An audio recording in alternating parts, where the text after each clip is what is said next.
चोरी करके अगर वोट कराना तो इससे अच्छा देश में चुनाव ही नहीं कराना चाहिए, क्योंकि चुनाव में बहुत पैसा खर्च होता है और ये पैसा जो है किसी नेता का नहीं होता है, जनता का पैसा होता है। जब अगर लोकतंत्र को अगर ख़त्म ही करना है तो फिर चुनाव क्यों करना है? फिर हिटलर के जैसे आप बैठ जाइए और आप चलाते रहिए जब तक आप जिंदा रहिए। दिल्ली में आप देश के गृह मंत्री हैं, महाराष्ट्र में आपका सरकार है, वही सीतामढ़ी की बेटी बहन जब मुंबई में उनको मराठी बोलने के लिए जिस तरीके से लोगों ने परेशान किया, उन्होंने हिंदी भाषा का प्रयोग किया, उसके बाद वहाँ के लोकल जो लोग थे उनको माफ़ी तक मंगवाए। वहाँ पे कहाँ थे? क्योंकि महाराष्ट्र में तो आप ही की सरकार है, आपने क्या कार्रवाई किया? उनको क्या जेल में आपने भेजा? नहीं भेजा।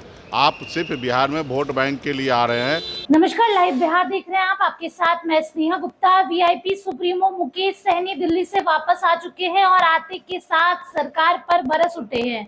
आपको बता दें कि महागठबंधन और इंडिया अलायंस के द्वारा 17 अगस्त से वोट अधिकार यात्रा निकाली जाएगी, जिसका समापन 1 सितंबर को पटना में होगा। इसको लेकर भी क्या कुछ कह रहे हैं मुकेश सहनी, पहले आप इस वीडियो पे नजर डालिए। देखिए, इंडिया गठबंधन कल आदरणीय राहुल गांधी जी के इधर भोज भी था और वहाँ पे यही था कि किस तरीके से देश में बाबा साहब भीमराव अंबेडकर का जो संविधान में जो जनता को जो ताकत मिला, वोट का अधिकार, वो किस तरीके से चोरी किया जा रहा है, उसका लेके उन्होंने खुलासा किया कि किस तरीके से एक एक आदमी को 10-10 जगह पे वोटर लिस्ट हो, बगैर एड्रेस का, बगैर नाम का, पता का, किस तरीके से वोटर लिस्ट बनता और किस तरीके से वो चुनाव जीत रहे।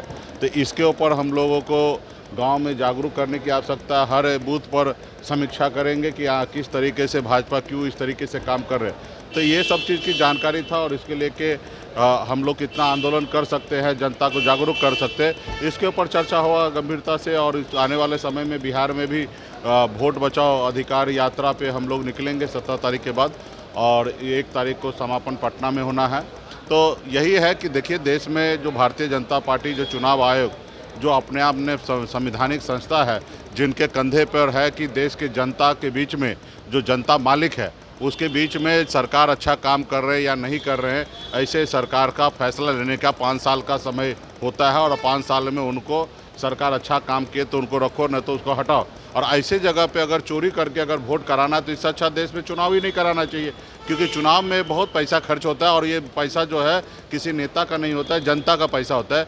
जब अगर लोकतंत्र को अगर ख़त्म ही करना है तो फिर चुनाव क्यों करना है? फिर हिटलर के जैसे आप बैठ जाइए और आप चलाते रहिए जब तक आप जिंदा रहिए। लेकिन बाबा साहब ने तो ये नहीं सोचा, वहाँ पे ये सोचा कि जनता का हित का जो काम करेंगे वही राज करेंगे, जो नहीं करेंगे उसको 5 साल में कुर्सी छोड़ना पड़ेगा।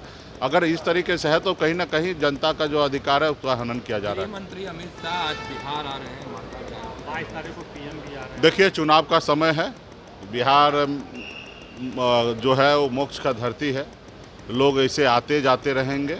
लेकिन मैं वही गृह मंत्री अमित शाह जी से बात करूंगा, पूछूंगा कि दिल्ली में आप देश के गृह मंत्री हैं, महाराष्ट्र में आपका सरकार है, वही सीतामढ़ी की बेटी बहन जब मुंबई में उनको मराठी बोलने के लिए जिस तरीके से लोगों ने परेशान किया, उन्होंने हिंदी भाषा का प्रयोग किया, उसके बाद वहाँ के लोकल जो लोग थे उनको माफ़ी तक मंगवाए। वहाँ पे कहाँ थे? क्योंकि महाराष्ट्र में तो आप ही की सरकार है, आपने क्या कार्रवाई किया? उनको क्या जेल में आपने भेजा? नहीं भेजा। आप सिर्फ बिहार में वोट बैंक के लिए आ रहे हैं, कैसे भी बिहार के लोग आपको वोट दे, लेकिन आप बिहार के जनता को आप दुख दर्द नहीं दूर कर सकते हैं।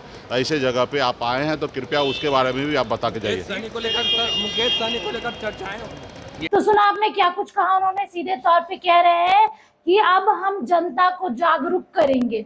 जिस तरीके से चुनाव आयोग और सत्ता पक्ष जनता को गुमराह कर रहा है, अब हम जनता को बताएंगे आखिरकार इनकी मंशा क्या कुछ है।